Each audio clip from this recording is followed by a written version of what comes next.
Tonight, we're hearing from prosecutors about the murder conviction of Riley Gaul.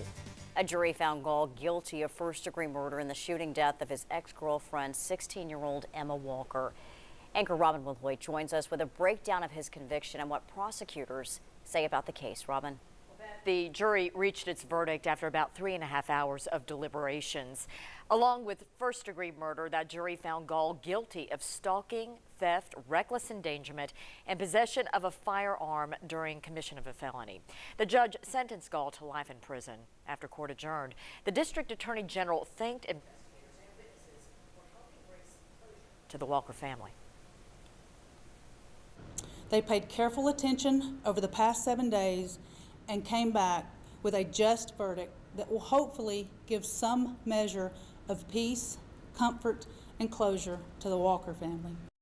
Now, life in prison means Gaul will serve 51 years behind bars before he is even eligible for parole. The judge also set a sentencing date on the other charges for July 20th.